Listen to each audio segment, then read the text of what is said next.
الحمدللہ رب العالمین والصلاة والسلام علی سید الانبیاء والمرسلین اما بعد فاعوذ باللہ من الشیطان الرجیم بسم اللہ الرحمن الرحیم۔ ناظرین کرام، ایک دفعہ پھر نئے موضوع کے ساتھ آپ کی خدمت میں حاضر ہیں۔ بڑا پیارا موضوع ہے آج کا، غصے کے حوالے سے ہے۔ تو ایک اعرابی میرے آقا کریم علیہ السلام کی بارگاہ میں حاضر ہوا، عرض کی یا رسول اللہ صلی اللہ تعالی علیہ وآلہ وصحبہ وبارک وسلم، اللہ تبارک و تعالی کی ناراضگی سے امان کا طلبگار ہوں۔ میرے آقا کریم علیہ السلام نے ارشاد فرمایا کسی پر غصہ مت کرو، اللہ تبارک و تعالی کی ناراضگی سے امان پا جاؤ گے۔ حضرت سیدنا ابو ہریرہ رضی اللہ تعالی عنہ سے مروی ہے، ایک شخص نے آقا کریم علیہ السلام کی خدمت میں حاضر ہو کر عرض کی یا رسول اللہ صلی اللہ تعالی علیہ وآلہ وصحبہ وبارک وسلم، مجھے وصیت فرمائیے۔ میرے آقا کریم علیہ السلام نے ارشاد فرمایا غصہ مت کرو۔ اس نے کئی دفعہ یہی سوال بار بار دہرایا تو حضور علیہ السلام نے ہر دفعہ یہی جواب ارشاد فرمایا کہ غصہ مت کرو، غصہ مت کرو۔ حضور علیہ السلام نے غصے کے حوالے سے لوگوں کی چند قسمیں بیان فرمائی ہیں۔ حضور علیہ السلام ارشاد فرماتے ہیں اے لوگوں خبردار ہو جاؤ، آگاہ ہو جاؤ۔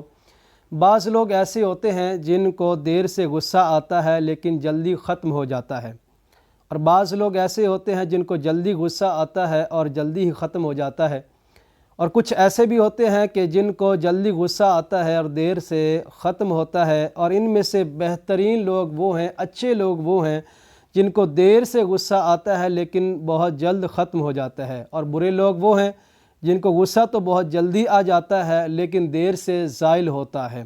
تو یہ برے لوگ ہیں۔ اچھے لوگوں کی علامت بیان فرمائی کہ جن کو غصہ تو دیر سے آتا ہے لیکن جلدی ختم ہو جاتا ہے، تو یہ بہترین لوگ ہیں۔ ایک اور مقام پر حضور علیہ السلام نے ارشاد فرمایا مومن کے غصہ پی لینے سے بڑھ کر کوئی گھونٹ میرے نزدیک زیادہ پسندیدہ نہیں، اور جو اللہ تبارک و تعالی کی رضا کے لیے غصہ پی لے، اللہ تبارک و تعالی اس کے دل کو ایمان سے بھر دیتا ہے۔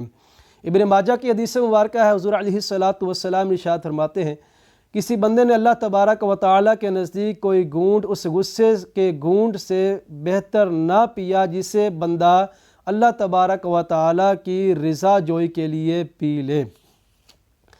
تو پیارے بھائیو، جو شخص مجبوری کی وجہ سے نہیں بلکہ کسی پر غصہ نافذ کرنے کے باوجود اللہ تبارک و تعالی کی رضا کے لیے غصہ پی لیتا ہے، سامنے والے کو، اپنے مد مقابل کو معاف کر دیتا ہے، تو اللہ تبارک و تعالی کی بارگاہ میں اس کا بڑا مقام ہوتا ہے، وہ رب کی بارگاہ میں بڑے درجے والا ہوتا ہے۔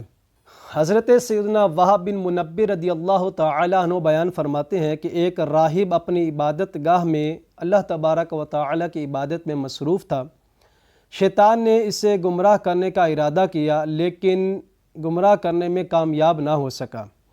پھر اس نے راہب کو عبادت گاہ کا دروازہ کھولنے کے لیے کہا، مگر پھر بھی راہب خاموش رہا، اللہ تبارک و تعالی کی عبادت میں مصروف رہا۔ تو شیطان نے اس سے کہا اگر میں چلا گیا تو تجھے بہت افسوس ہوگا۔ راہب پھر بھی خاموش رہا، یہاں تک کہ شیطان نے کہا میں مسیح یعنی حضرت سیدنا عیسیٰ علیہ السلام ہوں۔ راہب نے اسے جواب دیا اگر آپ مسیح علیہ السلام ہیں تو کیا آپ نے ہمیں اللہ تبارک و تعالی کی عبادت میں کوشش کرنے کا حکم نہیں فرمایا؟ اور کیا آپ نے ہم سے قیامت کا وعدہ نہیں فرمایا؟ آج اگر آپ ہمارے پاس کوئی اور چیز لے کر آئے ہیں تو ہم آپ کی بات کیسے مان لیں؟ تو بالآخر شیطان نے خود ہی بتا دیا کہ میں شیطان ہوں اور تجھے گمراہ کرنے کے لیے آیا تھا، مگر گمراہ کرنے میں کامیاب نہ ہو سکا۔ اس کے بعد شیطان نے راہب سے کہا اگر تم مجھ سے جس چیز کے بارے میں بھی چاہو سوال کر سکتے ہو۔ تو راہب نے کہا میں تجھ سے کچھ نہیں پوچھنا چاہتا۔ جب شیطان منہ پھیر کر جانے لگا تو راہب نے اس سے کہا کیا تو سن رہا ہے؟ اس نے کہا ہاں، کیوں نہیں؟ تو راہب نے اس سے پوچھا مجھے بنی آدم کی ان عادتوں کے بارے میں بتاؤ جو ان کے خلاف تیری مددگار ہیں، تیری مدد کرتی ہیں۔ شیطان بولا وہ غصہ ہے، آدمی جب بھی غصے میں ہوتا ہے تو میں اسے اس طرح الٹ پلٹ کرتا ہوں جیسے بچے گیند کے ساتھ کھیلتے ہیں۔ پیارے ناظرین کرام، بسا اوقات غصہ بندے کا دنیاوی طور پر بھی نقصان کا باعث بن سکتا ہے۔ اس کا اندازہ اس واقعے سے لگائیے کہ ایک بوڑھے آدمی نے کسی طبیب سے کہا کہ میری نگاہ موٹی ہو گئی ہے، یعنی نگاہ کمزور ہو گئی ہے، کم دکھائی دیتا ہے۔ تو اس طبیب نے کہا کہ یہ بڑھاپے کی وجہ سے ہے۔ پھر اس نے دوسرا سوال کر دیا کہ مجھے اب اونچا سنائی دیتا ہے۔ جواب ملا کہ یہ بھی بڑھاپے کی وجہ سے ہے۔ پھر وہ بوڑھا شخص بولا کہ کمر ٹیڑھی ہو گئی ہے۔ اس طبیب نے کہا کہ یہ بھی بڑھاپے کی وجہ سے ہے۔ آخر میں بوڑھا بولا کہ اے جاہل طبیب، تجھے بڑھاپے کے علاوہ بھی کوئی چیز نظر آتی ہے؟ جواب ملا کہ یہ بے موقع غصہ کرنا، یہ بے موقع بول دینا اور جاہل کہہ دینا، یہ بھی تیرے بڑھاپے کی وجہ سے ہے۔ پتہ چلا کہ بندے کو بے موقع غصہ نہیں کرنا چاہیے۔ تو غصہ آ جانا یہ بری بات نہیں ہے، لیکن غصے کو نافذ کرنا یہ بری بات ہوتا ہے۔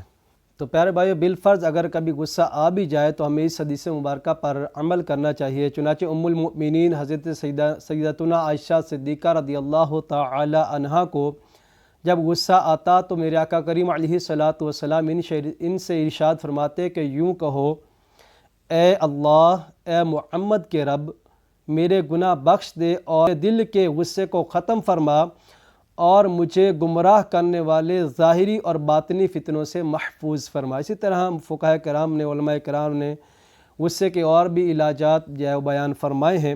ان میں سے یہ بھی ہے کہ چلتے پھرتے کبھی کبھی بندے کو یا اللہ، یا رحمان، یا رحیم پڑھتے رہنا چاہیے۔ اسی طرح یا ارحم الراحمین پڑھنے کی عادت بنانی چاہیے، تو اللہ کی رحمت سے امید ہے کہ غصہ نہیں آئے گا۔